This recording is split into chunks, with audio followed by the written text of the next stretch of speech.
Hi, this is Michelle from Shell, Colorado, and today I'm going to show you how to use a drop spindle. I'm going to work with a couple of different types of fiber and show you how to get them going. So I have here this little mass of wool that I have dyed, and it's one way that you can find fibers to spin. I have here a spindle that has some on it already. And here's an empty spindle. So all of the methods I show you are going to essentially be the same. It's just the different forms that you're starting out with. So with any fiber, I want to kind of fluff this out a little bit, make it a little loose so it's easy to pull on. I'm also going to pull out a little piece of it. This is called the staple, so I can see how long my fiber is.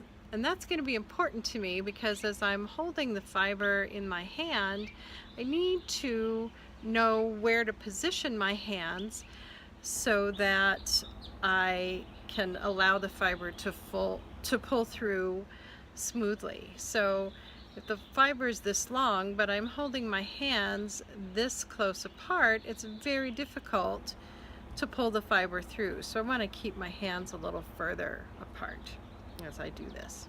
So what I'm going to do is fluff this out a little bit. We are going to spin without a leader. And a leader is another piece of yarn that gets tied around the base of the drop spindle that you use to join your fiber to, but it's not necessary to do that. So all I'm going to do is take the hook there, and I'm going to take the fiber and just snag the hook into the fiber, and you can see it holds very well. So I'm going to give it a little spin to get it anchored. And we've got something that's going to hold on here very well. So we're going to do the spin, park, pinch, and draft method of spinning. And it goes like this.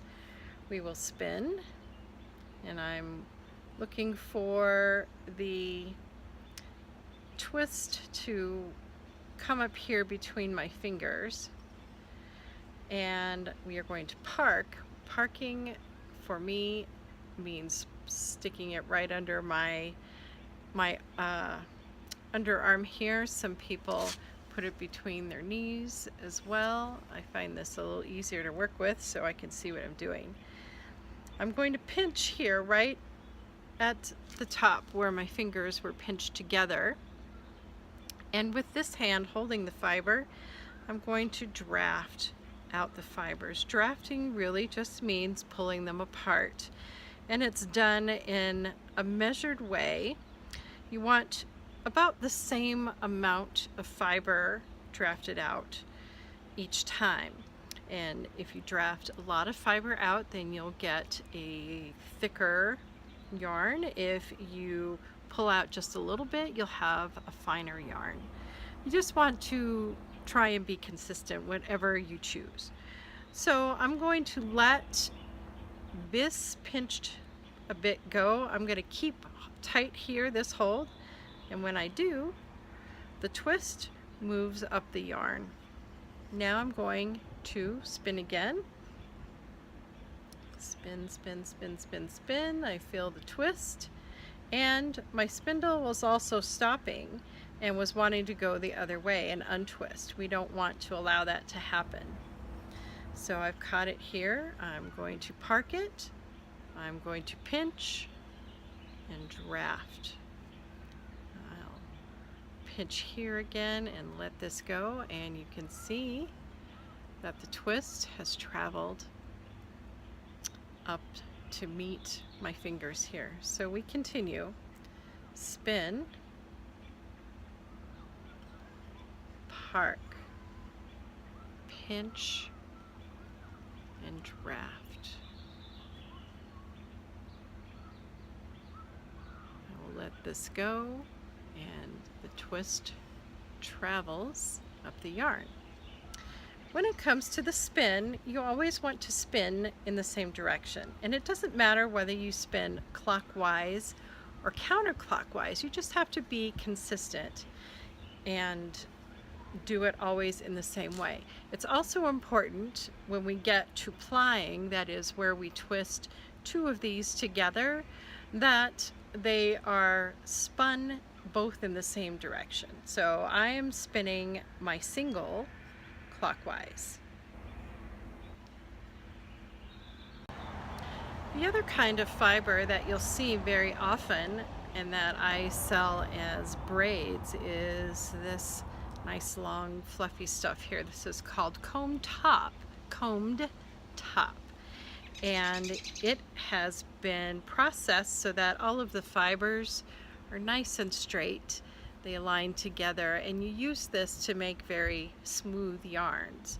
So when it comes to the drop spindle, it's helpful to cut this mass down so that it's a smaller bit to work with. So all I'm going to do here is I'm going to make a little tear here at the top and separate those, and I'm just going to split this all the way down like so.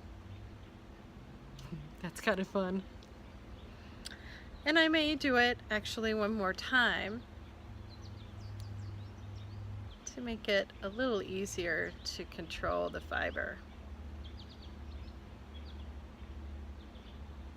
All right, so now, because these fibers are nice and smooth, it's a little easier for my hook to go through it. Not as easy to get it hooked up that way. So all I'm going to do with just this end is fuzzy up these ends a little bit, tangle them a little bit so that they will hold my hook.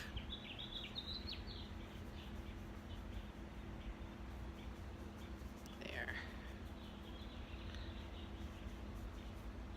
That ought to do it. So now I'm going to just put my hook through here. Everything holds just fine. The rest of this long mass here, I'm just going to wrap around my wrist to kind of help keep it out of the way. And then I'll unwrap it as I proceed. So I'm just going to draft a little fiber out here and give it a spin. And again, park, pinch, draft. Spin, park, pinch, and draft. So we'll continue on, and the next video will show what you do when you get to the end.